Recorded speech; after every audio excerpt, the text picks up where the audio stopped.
마음, 그게 어디 마음대로 되던가요? 마음대로 되지 않는 마음 이야기, 설기문의 마음 세상입니다.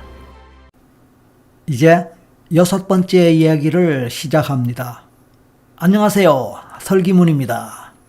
지난번 5번째 이야기의 내용을 바탕으로 할 때 이론적으로 모든 조건 형성은 반복적인 경험과 학습이 필요합니다. 우울증을 비롯한 불안, 두려움과 같은 것도 조건 형성의 논리로 설명할 수 있다고 볼 때 그런 감정들을 갖게 되는 것도 같은 경험을 여러 번 반복함으로써 가능하다는 논리가 성립될 수 있습니다. 여기서 특정한 경험을 한다는 것을 학습이라는 개념으로 설명할 수 있습니다. 우리가 학습이라고 하면 꼭 학교에서의 어떤 공부를 생각하겠지만 무엇이든 새롭게 배우고 익히는 것을 학습이라고 할 수 있습니다.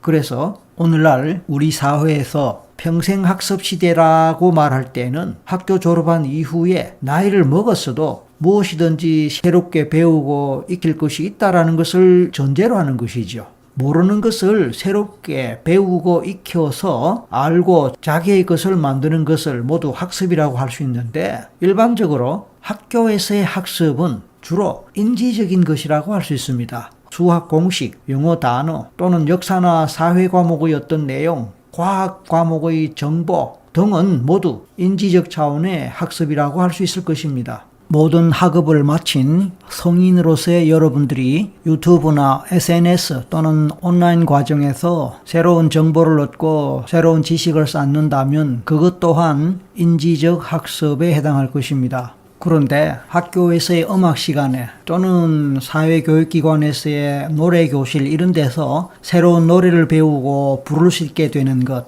또는 새로운 악기 연주를 할 수 있게 되는 것, 새로운 이미지나 그림을 그릴 수 있게 되는 것도 학습입니다. 이런 것은 각각 음악적 학습, 미술적 학습이라고 할 수 있을 것이며 종합적으로는 예술적 학습이라고도 할 수 있을 것입니다. 특정한 운동 기술을 배우는 것도 있습니다. 태권도의 특정 동작을 반복 연습하면서 익힌다거나 순서가 있는 여러 개의 동작을 반복적으로 연습하여 그 순서를 익히고 그 순서대로 동작을 할 수 있게 되는 것, 또는 테니스 치는 법을 배우는 것 등등도 학습입니다. 이런 것은 체육적 학습 또는 신체적 학습이라고도 할 수 있을 것입니다. 신체적 학습에는 특정한 기능이나 기술을 익히는 모든 것을 포함할 수 있습니다. 자전거 타는 법, 자동차 운전법, 기계작동법, 춤을 추는 법 등을 익히는 모든 것이 포함될 수 있을 것입니다.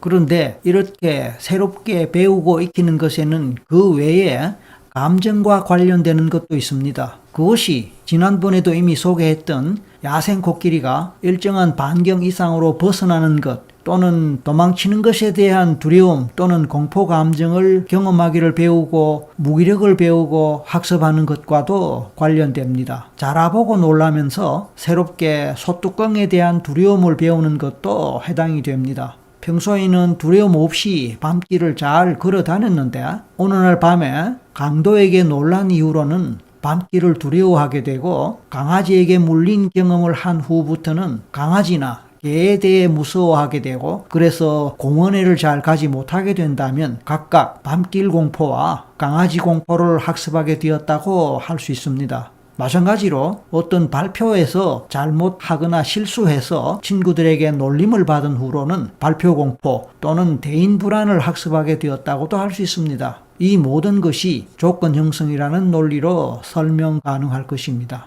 그런데 앞에서 조건 형성을 위해서는 반복적인 경험이나 반복 학습이 필요하다고 했었습니다. 하지만 어떤 상황에서 순간적으로든 일정한 시간 동안에든 심각한 특정 감정을 경험하는 경우에는 단 한 번의 경험만으로도 그 상황과 그 감정은 강렬하게 경험되고 학습되면서 장기적으로 기억되는 경우가 많습니다. 그와 동시에 그때의 상황 자체와 그때 경험되었던 감정 자체는 강렬하게 기억되면서 그 그 기억은 장기화되거나 평생 동안 지속되는 경우가 많습니다. 대부분의 공포증이나 두려움, 불안과 같은 경우가 그러합니다. 이렇게 단 한 번 놀란 이후로 계속해서 같은 상황이나 같은 대상에 대해서 놀라거나 두려워하게 된다면 그것을 반복적 학습 또는 반복학습이라고 부를 것이 아니고 일회적 학습이라고 불러야 할 것입니다.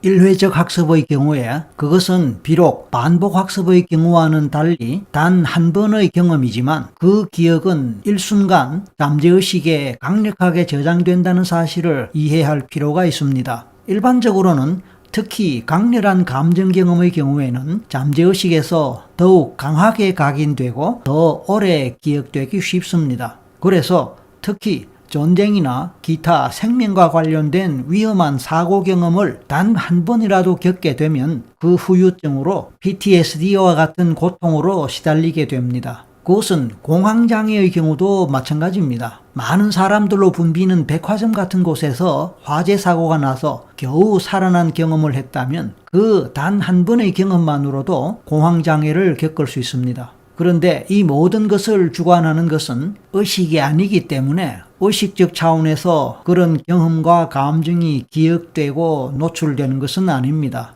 오히려 자신의 의지나 의도와 전혀 상관없이 잠재의식, 무의식 차원에서 새롭게 그런 감정의 프로그램이 만들어진다고 할 수 있습니다.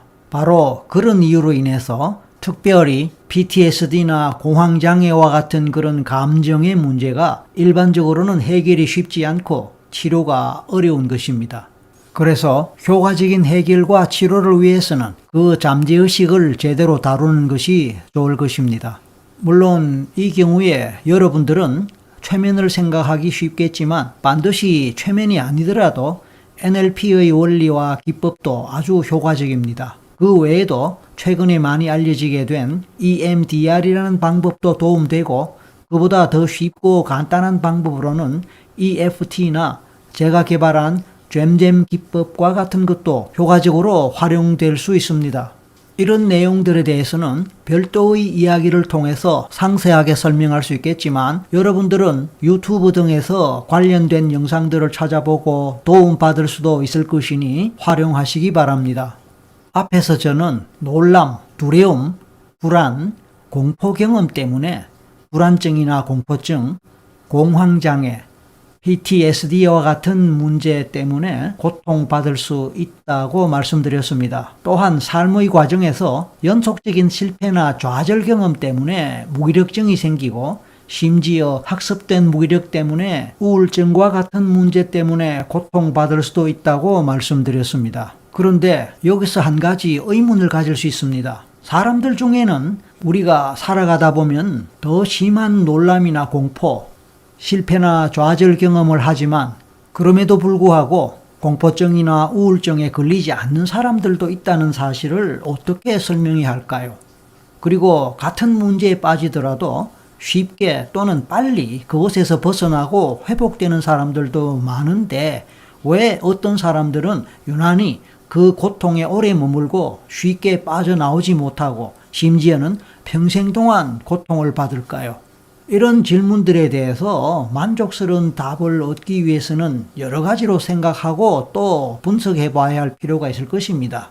그런데 우선 한두 가지 생각할 수 있는 것은 바로 개인의 감수성과 회복 탄력성의 문제를 들 수 있을 것입니다. 흔히 말해서 예민하고 마음이 약한 사람의 경우에 쉽게 불안과 두려움과 같은 문제를 경험하면서 그것에서 잘 빠져나오지 못하지만 예민하지 않거나 마음이 강한 사람은 감정에 잘 빠지지도 않으면서 설령 나쁜 감정 경험을 하더라도 쉽게 그것에서 벗어날 수 있다고 말할 수 있습니다. 그렇기 때문에 우리가 특히 마음 관리와 관련해서 제대로 이해하기 위해서는 이들 개념에 대해 정확하게 이해하고 또 효과적으로 다룰 줄 아는 것이 필요할 것입니다. 다음 시간에는 이와 관련한 말씀을 추가적으로 더 드리겠습니다. 이상 6번째 이야기를 마쳤습니다. 감사합니다.